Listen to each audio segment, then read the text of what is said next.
day, great day, great day. This is Natasha L. Brown for Created Whole Ministries, and we are here to shorten the learning curve as far as healing and wholeness is concerned. And with that being said, you wouldn't think that we would do anything necessarily with money, but we want to deal with wealth wisdom, which is going to be dealing with God's wisdom as far as wealth is concerned, doing it God's way. And the topic we want to start off with this series is um, I work well under pressure. Does that sound familiar?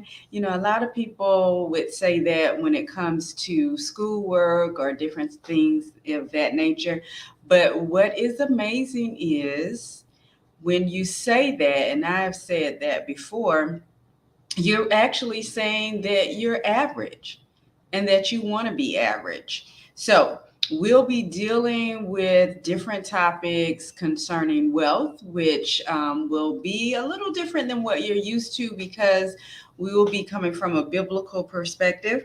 And what we'll be doing is actually procrastination is the disease of the poor. And my bishop, my pastor, Bishop Shammai Womack has always said that for years. But yet and still, we still like to say I work better under pressure, right? And what you're saying is I am a professional procrastinator or I'm average. And no one wants to say that they're average on a regular basis. It's not something people run around saying, even though the actions may say that. Verbally, it's not something that most people, the average person, would say out of their mouths. So it's amazing the things that we say that we don't think about when we say them, how they make no sense whatsoever.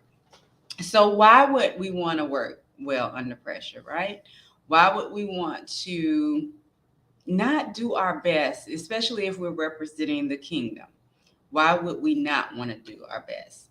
Um, and even things that I think I've thought about over the years that I have done that I could have done better if I would have started on time or gave myself enough time to ask for help. Because if you ask for help from another procrastinator, then you have to you're really working under pressure and the stress of when will they get to it, right? Because your emergency is not their emergency, and your emergency is not my emergency. So we can't put our procrastination, our slowfulness on someone else and then get upset when they don't do what they're supposed to be doing. So we're just going to jump right in. There are several things, different topics that we'll be discussing, and we'll post them randomly. I won't even give a set time because as he shares the information, I'll share and give it as needed, right? So, have you ever thought about what the struggle is financially? And I was listening to a podcast that my pastor was on, and what stood out to me out of everything he said, this was, she called it a summit. It was several hours, different teachers. But what stood out, he said the most people do not have a money problem, they have a management problem. And that stood out to me, so it was so powerful, so like a floodlight. And it was amazing to me that that's true. If we don't manage our money, no matter how much we have coming in, we'll always say that we don't have enough because we're not managing how it goes out. Not budgeting, but managing how it's going out. So again, that procrastination becomes an issue. If you wait to pay bills late, you have many companies charge late fees, right? Procrastination, that's a downfall to procrastination. If you are forgetting to pay bills and things are disconnected and you have to pay that reconnect fee, procrastination. So we really don't work better under pressure. We really don't do well at the last minute as you may think. in school or out of school, when you are willing to do your best and represent the kingdom in a way that is going to be, because God does it good. God does it great. He doesn't do average. We were not created average. We were trained to be average. And that's what we accept as far as being average. So we really don't work well under pressure. We should not be saying that, and it shouldn't be something that is rewarded. And a lot of times it is, because you may be intelligent enough to cram overnight and pass a test, but what would happen if you took your time and used those notes? Even in life, we get notes, we get different tests that come up in life. There are things that we do on a regular basis that if we did it when we were supposed to, life would work smoother for us. So the big push, especially starting last year, was making sure that we have mentors. And, this is a different type of ministry that I am a part of. Making sure, because most pastors are not going to redirect you, even if they need to outsource. A lot of times they're not. Mentors, coaches, teachers, therapists, you need those professionals. And many times we don't realize we need those professionals because there are different things that have hindered us along the way that's blocking our path from being successful, because we don't have someone that can see our blind spots, that can come in and give a different perspective. Our perception is reality, but if our perception is clouded, are we really living in reality? So these are just a few things that we'll be dealing with and talking about.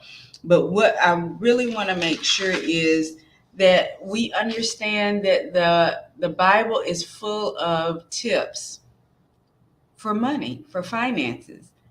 Finances are talked about a great deal in the Bible. And many times, the only time we hear about them is during offering time, right? In ministries. But if we get into the mindset of being a true giver, and the quote that's always used is be a cheerful giver. That comes from within. It's not about smiling when you take your tithes and offering up to plant them in the ministry that you're in, or wherever you're being fed. It may not even be a ministry, because you have a lot of financial gurus that use the concept. They don't call it tithes, but they say you should donate 10% of anything that you bring in to a nonprofit organization. That's the same. Those are principles from the Bible. They may not call it Bible, but those are principles from the Bible. So when we are truly, truly cheerful givers, it makes a big difference. And it makes a big difference because we are freely giving, we can freely receive. And, the saying about your hand, a closed fist can't receive anything, because there's no way to get in.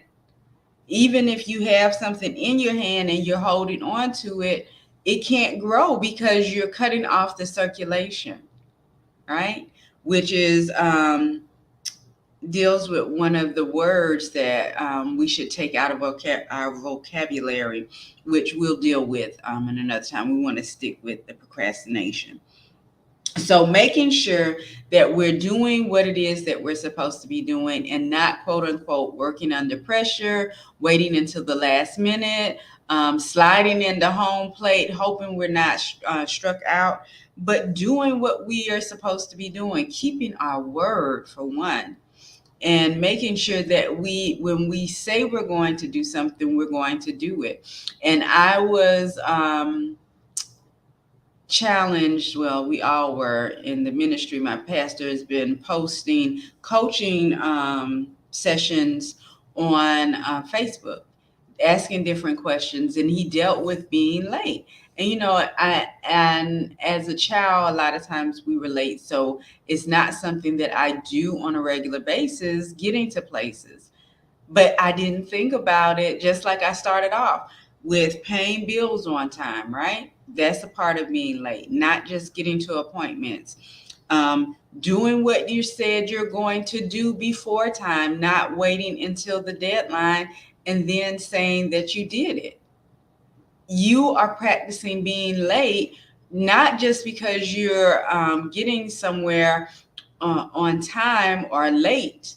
My pastor says if you get there on time, you're actually late. So if you get there early, then you're on time. But if you're practicing in other areas of your life, you may get to your appointments on time, but in other areas of your life, if you're practicing doing it when you want to do it, not when it's supposed to be done, especially if there are no consequences. We think it's okay to do it whenever. You are practicing lateness, and that's not what we want from God. So why would we give that out?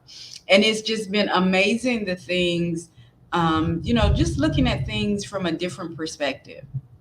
Why do we do certain things and think it's okay? Because just like with excuses, he challenged us about excuses.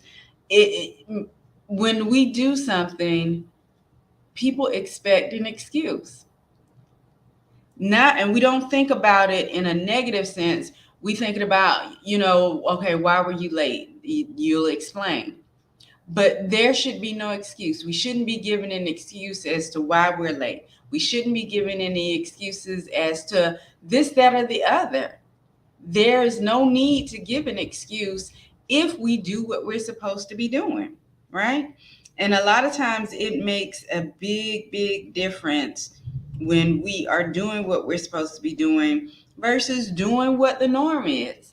Breaking out of that mass mentality is something that is very challenging, because the average person, and again, we don't strive to be average or call ourselves average, but being average is something that many people have accepted. We want to be like everyone else. We want to do what everyone else is doing because we want to fit in. Well, I don't want to fit in, but you want to fit in. Sororities and fraternities, you want to fit in. Not saying that there's anything wrong with it, but that's why many people join it. They don't always use the community aspect or the networking aspect of it. It was more so during that particular time, you wanted to be a part of a group, especially if you thought it was elite. So it makes a big difference why we do certain things, what the motive is behind them, and making sure that we're doing what we're supposed to be saying. So there are different affirmations, and I'm going to give one that my pastor has given. Again, Bishop Shema Womack El. This is one of the affirmations he has given us for money. All the money I use returns to me multiplied. And you can stop right there, right? All the money I use returns to me multiplied, but then he added, in a never-ending cycle of increase and enjoyment. We want our money to grow. We want it to increase. We want to enjoy it. Most people, and God was dealing with me last night, why do most people work? Most people work because of obligations, not necessarily because of enjoyment. You've purchased a car, you've purchased a home, you have rent, you have mortgage, you have utilities. Whatever it is, there are certain financial responsibilities that are due, and that's what you're working for. So that gives you no motivation to go forward to work, other than you have to meet those deadlines financially. But when you get into a career, when you're doing something that you love, that you feel comfortable doing, even if you don't feel comfortable, but you love it and it doesn't necessarily feel like work, it makes a big difference. as you move forward doing what it is that you're called to do. But if you're not operating in your purpose and you are working under pressure, you are procrastinating, you are pushing things off into the last minute just because you don't want to do it, or because you don't think that you need a lot of time in order to do it, it makes a big difference. Now, what we'll be doing, these will be short bursts of information. So we're at our time now, but definitely join me for the next installment, because what we want to do is, there is a word, there are several, but we'll start off with one that you want to remove from your vocabulary, because what it's doing is repelling money. And that has definitely been my prayer for the last few months, for the Lord to help me to know what to say to attract money. Because many times, we can go to work, we can do different things. And like I said, the management piece may be one thing, but it could be the way that you're managing your words that are coming out of your mouth, not necessarily just managing your money.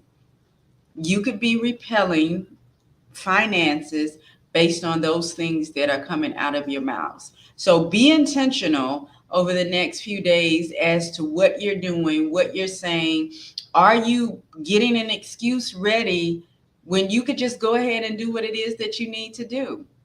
Are you procrastinating because have been successful doing that and you don't want to do your best? No one has encouraged you or challenged you to do your best. So procrastination is a disease of the poor. So definitely you want to stop saying that you work better under pressure, because it's a lie. You are average when you say that. That's all you're saying. I do better because I'm average when I do what I'm supposed to do. As my grandmother would say, half-assing what you're supposed to be doing. So get into gear and do what it is that you're supposed to be doing. Do the right thing because it's the right thing to do. All right. Whether you're challenged or not, have integrity in what it is that you are doing. So the next installment, like I said, we'll work towards a particular word that we want to replace in our vocabulary. And many people use it, well, several words. But we'll talk about that on next time. So again, I'm Natasha L. Brown for Created Whole Ministries, and we are starting a new series, Wealth Wisdom. We'll be talking about wealth God's way. And, do you even know what that means? Do you even care what that means? Some people are comfortable where they are, and they don't think they need any more than what they have. But what we want to do is, God is about abundance. God doesn't grow just enough grass. He doesn't make it just green enough. He doesn't make the sky just blue enough, right? He doesn't give us just enough rain. So definitely keep these things in mind. If you have any questions or comments, go ahead and contact us on whatever platform you're viewing this on. Or you can go to createdwholeministries.org and go to contact us and send us and contact us so that you can ask your questions. So we are excited that you are joining us for this first installment. And as we continue, I look forward to hearing the testimonies as you begin to change your finances and making sure that you get the wisdom you need for the wealth God has promised you. All right. So have a beautiful, beautiful week. Thank you for joining me.